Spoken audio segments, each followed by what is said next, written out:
कमरे में अब सैकड़ों गुड़िया खड़ी थीं। हर एक की आंखें उसकी तरफ घूर रही थीं और वो धीरे धीरे उसकी तरफ बढ़ रही थीं। डर के मारे राहुल ने लाल गुड़िया को उठाया, लेकिन जैसे ही उसने उसे छुआ उसके हाथ उससे चिपक गए। उसने पूरी ताकत लगाई, लेकिन उसका हाथ अलग नहीं हुआ। अचानक गुड़िया की आंखें चमकने लगी और राहुल की आंखें सफेद हो गईं। उसका शरीर धीरे धीरे सख्त होने लगा, जैसे उसकी आत्मा खींची जा रही हो। पूरा घर उसकी चीखों से गूंज उठा। मुझे छोड़ दो। उस रात गाँव में रहने वाला हर इंसान उस चीख को सुन रहा था, लेकिन कोई भी उस घर के पास जाने की हिम्मत नहीं कर पाया। बसीपुर का रहस्य। गुड़िया वाला घर। दिल्ली से कुछ किलोमीटर दूर एक छोटा सा गांव था, बसीपुर। दिन में ये गांव बिल्कुल सामान्य लगता था। बच्चे खेलते थे, औरतें हंसती थीं और खेतों में काम चलता रहता था। लेकिन जैसे ही सूरज ढलता, पूरा गांव बदल जाता था। दरवाजे बंद हो जाते, खिड़कियां अंदर से कसकर जकड़ दी जाती और सड़कों पर ऐसा सन्नाटा छा जाता जैसे वहां कभी कोई रहता ही ना हो। गाँव वाले कहते थे, रात यहाँ सिर्फ अंधेरा नहीं लाती, कुछ और भी लाती है, कुछ ऐसा जो जिंदा है। गाँव के आखिरी छोर पर एक पुराना जला हुआ सा घर था। उसकी दीवारें काली पड़ चुकी थीं, खिड़कियां टूटी हुई थीं और दरवाजा हमेशा आधा खुला रहता था, जैसे किसी का इंतजार कर रहा हो। लोग उसे गुड़िया वाला घर कहते थे कि वहाँ कोई नहीं रहता, लेकिन फिर भी रात होते ही वहाँ से बच्चों की हंसी, रोने की आवाजें और धीमी धीमी टक टक सुनाई देती थी। उसी गाँव में एक लड़का आया, राहुल। शहर में पला बढ़ा राहुल इन सब बातों पर बिल्कुल विश्वास नहीं करता था। उसे लगता था कि ये सब बस गाँव वालों की बनाई हुई कहानियां हैं। एक शाम चाय की दुकान पर बैठकर उसने हंसते हुए पूछा, ये गुड़िया वाला घर क्या है? दुकान पर बैठे सभी लोग अचानक चुप हो गए। हवा जैसे ठहर गई। फिर एक बूढ़ा आदमी धीरे से बोला, बेटा वहाँ मत जाना। राहुल हंस पड़ा। क्यों, भूत है क्या? बूढ़ा उसकी आंखों में घूरते हुए बोला, भूत नहीं, भूख है। उस रात राहुल ने तय कर लिया कि वो सच जानकर रहेगा। आधी रात का समय था, चांद आधा छिपा हुआ था और हवा में अजीब सी ठंडक थी। वह अकेले उस घर की तरफ बढ़ने लगा। हर कदम के साथ उसे ऐसा महसूस हो रहा था जैसे कोई उसे देख रहा हो, उसका पीछा कर रहा हो। लेकिन जब भी वो पीछे मुड़ता वहाँ कोई नहीं होता। जैसे ही वो घर के पास पहुंचा, दरवाजा अपने आप धीरे धीरे ची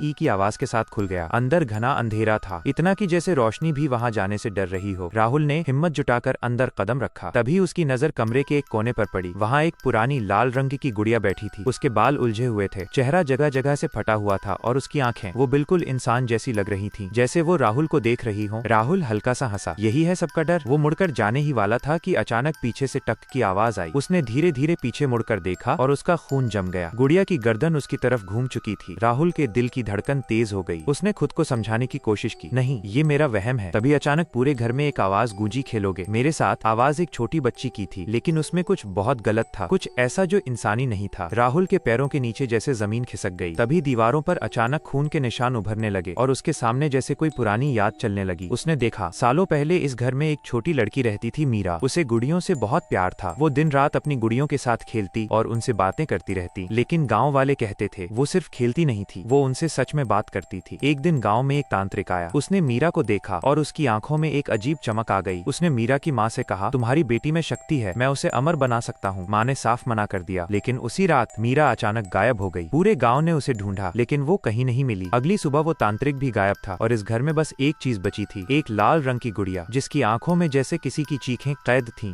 राहुल का शरीर कांपने लगा। ये सब सच नहीं हो सकता, उसने खुद से कहा। तभी उसके पीछे से वही आवाज फिर आई, अब तुम मेरे साथ रहोगे। राहुल ने तुरंत भागने की कोशिश की, लेकिन दरवाजा बंद हो चुका था। खिड़कियां अपने आप बंद हो गईं। उसने चारों तरफ देखा और जो उसने देखा उससे उसकी चीख निकल गई। कमरे में अब सैकड़ों गुड़िया खड़ी थीं। हर एक की आंखें उसकी तरफ घूर रही थीं और वो धीरे धीरे उसकी तरफ बढ़ रही थीं। डर के मारे राहुल ने लाल गुड़िया को उठाया, लेकिन जैसे ही उसने उसे छुआ उसके हाथ उससे चिपक गए। उसने पूरी ताकत लगाई, लेकिन उसका हाथ अलग नहीं हुआ। अचानक गुड़िया की आंखें चमकने लगी और राहुल की आंखें सफेद हो गईं। उसका शरीर धीरे धीरे सख्त होने लगा, जैसे उसकी आत्मा खींची जा रही हो। पूरा घर उसकी चीखों से गूंज उठा। मुझे छोड़ दो। उस रात गाँव में रहने वाला हर इंसान उस चीख को सुन रहा था, लेकिन कोई भी उस घर के पास जाने की हिम्मत नहीं कर पाया। अगली सुबह कुछ लोग डरते डरते उस घर के पास पहुंचे। दरवाजा खुला हुआ था, अंदर सब कुछ शांत था, जैसे कुछ हुआ ही न हो। लेकिन कमरे के बीच में वही लाल गुड़िया रखी थी। अब उसके चेहरे पर एक अजीब सी मुस्कान थी और वो मुस्कान राहुल की थी। उसकी आंखों में अब भी डर जिंदा था, जैसे वो अंदर से मदद के लिए चिल्ला रहा हो। उस दिन के बाद गाँव में एक नई आवाज जुड़ गई। रात होते ही अब वहाँ से दो आवाजें आती थी, खेलोगे मेरे साथ, और अगर कभी तुम उस गाँव से गुजरोगे और तुम्हें कोई लाल गुड़िया दिखे जो तुम्हें देख रही हो,